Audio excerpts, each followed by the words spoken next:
Semana em África. Abrimos o recapitulativo desta semana em África com a Guiné-Bissau, que nestes dias vivenciou horas de incerteza depois do assalto contra o Palácio do Governo por homens armados na passada terça-feira, quando o chefe de Estado lá se encontrava a presidir um Conselho de Ministros, um ataque que resultou em vários mortos entre os guardas que se encontravam à entrada do recinto. Pouco depois do início dos acontecimentos, a RFI contactou Dino Seidi, do Madem G15, que se tinha encontrado no local pouco antes do ataque. Eu saí do Palácio do Governo 10 minutos antes daquele tiroteio. Fui tratar de um outro assunto, porque o presidente chegou na minha presença, entraram para a sala, eu fui tratar de um assunto. Quando eu estava a saí do portão principal e nem dei 2 minutos de curso, senti os tiros. De maneira que não posso dizer o que é que aconteceu lá dentro. O que eu sei, o meu primo irmão, que é o condutor do ministro da Defesa, foi atingido por uma bala na perna. Isso eu sei. Mas agora, do resto lá dentro, não sei. No final da tarde, depois dos membros do governo e ele próprio serem resgatados pelas Forças Armadas, o presidente guineense dirigiu-se à nação. Ao referir que se tratou de uma tentativa de golpe de Estado, o Omar Sissoko Embalo relacionou o sucedido com o combate ao narcotráfico e garantiu que esta situação seria esclarecida. Há muitos mortos, de um lado e do outro. É só entre as forças de defesa e segurança. Ainda não há caras, porque estava uma mistura, mas é uma coisa muito bem organizada e concertada. E não quero estar a avançar para não complicar a investigação em curso, mas o que eu posso vos garantir é que a situação está sob controle, de uma forma total. E alguns elementos que estão neste ato covarde e bárbaro já estavam sob indício de investigação do narcotráfico. Haverá algo que tem que mudar, mas como sabem que o Omar Sissoko Embalo não tem cultura da violência. Estes atos violentos foram condenados a nível internacional, nomeadamente pela ONU, a União Africana, a CEDEAO, a CPLP, Portugal, França, Cabo Verde e São Tomé e Príncipe, e a nível interno também foram numerosas as entidades a expressarem o seu repúdio por este ataque. Ao recordar que todos os golpes ou tentativas de golpe devem ser condenados, o líder do PAIGC, Domingos Simões Pereira, apelou à população a não aceitar explicações simplistas e exigiu um inquérito sério a estes acontecimentos. Isso aconteceu depois de intensos sobressaltos que todos nós vivemos aqui em Bissau e que foram causados por uma grande crise entre os parceiros do presente regime. E, portanto, é dentro deste enquadramento que, de repente, surge um grupo de homens que conseguem aceder ao Palácio do Governo. No final, as vítimas são os inocentes guardas que estavam lá fora. Portanto, o que eu estou a dizer é que eu e o próprio PAIGC não aceitamos e alertamos a opinião pública nacional e internacional a não aceitar explicações simplistas para assuntos tão graves. O que nós exigimos é que haja um inquérito feito por gente competente. Face aos questionamentos levantados pelos acontecimentos de terça-feira, Vítor Pereira, porta-voz do PRS, partido que integra o governo, mostrou-se convicto de que se tratou de uma tentativa de golpe. O PRS condena firmemente e veementemente a tentativa de golpe de Estado. E, felizmente, para o povo guineense, para a nossa democracia, os acontecimentos da subversão da ordem constitucional falharam, felizmente. Mas agora, nós, PRS, essa contestação não a vemos que tenha pés para andar, com aquele tiroteio todo e com mortes, enfim, devido que alguém com boa fé esteja a pôr em causa estes acontecimentos. A seguir, cabe à Justiça fazer o seu papel. Na quinta-feira, depois de regressar ao Palácio do Governo para constatar o impacto do ataque, o Presidente da República atribuiu as acusações de que a tentativa de golpe de Estado foi encenada às pessoas que não se conformaram com a sua eleição. Sobre esta questão,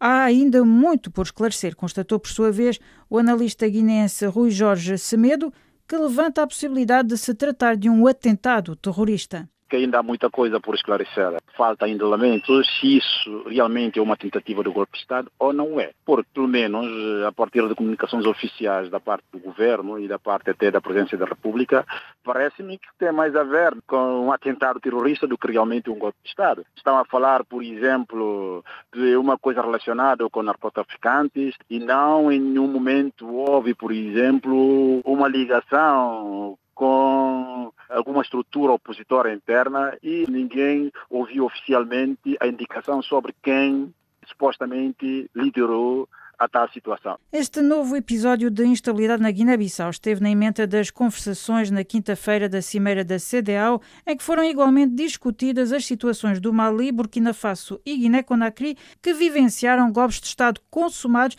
nestes últimos meses. Entre as decisões tomadas durante este encontro, os líderes da CEDEAO decidiram enviar uma força de estabilização à Guiné-Bissau e, relativamente ao golpe mais recente, há quase 2 semanas, do Burkina Faso, optou-se por não aplicar sanções suplementares ao país, para além da suspensão dos órgãos da Organização Oeste-Africana decidida há uma semana. Entretanto, relativamente ao Mali, novas sanções foram aplicadas, desta vez pela União Europeia, contra 5 responsáveis das autoridades de transição malianas, incluindo o primeiro-ministro, numa altura em que os diversos parceiros do país têm aumentado a pressão para que haja um calendário para o regresso à ordem constitucional neste país sob controle dos militares desde 2020 e numa altura também em que os europeus envolvidos nas forças que combatem o jihadismo no Sahel estão a reavaliar a sua presença no Mali, dado o mal-estar que se instalou com Bamako, um mal-estar que culminou esta semana com a expulsão do embaixador francês no Mali. Em declarações à imprensa, o porta-voz do governo francês, Gabriel Attal, confirmou que mudanças estão em curso. On fait quoi? On ne va pas le décider seul, c'est pas un sujet franco-français. Não vamos decidir sós o que fazer agora. Não se trata de um assunto franco-francês. Temos uma intervenção no Mali com outros países europeus e com a ONU. Vamos trabalhar daqui até meados de fevereiro para preparar a respectiva adaptação. O certo é que vamos continuar a luta contra o terrorismo no Sahel. O Sahel não é só o Mali. Já tínhamos anunciado uma adaptação da nossa presença. Esse processo vai continuar em ligação com os nossos parceiros. Continuer à l'adapter en lien avec nos partenaires. Noutro quadrante, desta vez relativamente a Moçambique, a Total confirmou que pretende retomar as suas atividades no país ainda este ano. Mais pormenores com Orfeu Lisboa. Foi no final de um encontro com o chefe de Estado em Maputo, onde estiveram em avaliação os projetos de exploração de recursos naturais em Moçambique, que o presidente da Total, Patrick Pouyanné, manifestou otimismo quanto à retoma das atividades suspensas há um ano devido aos ataques terroristas. Estou otimista em poder voltar a Moçambique, mas da próxima vez não a Maputo. A minha próxima visita será a Palma, Mocimbo da Praia, a Moeda e quando vir que a vida está de volta à normalidade. O meu objetivo continua a ser da retoma neste ano de 2022. Antes de escalar Moçambique, Patrick Pouyanné esteve em Ruanda e, contra a opinião pública, negou a existência de um acordo secreto entre a multinacional francesa Total e o regime de Kigali para a garantia da segurança dos seus investimentos na bacia de Rovuma, no norte de Moçambique. Em Angola, o governo validou no começo da semana o aumento em 50% do salário mínimo, um aumento que não é suficiente, segundo José Joaquim Laurindo, secretário-geral da União Nacional dos Trabalhadores Angolanos Confederação Sindical, referindo que, no caso das suas reivindicações não serem ouvidas, os sindicatos vão partir para a greve.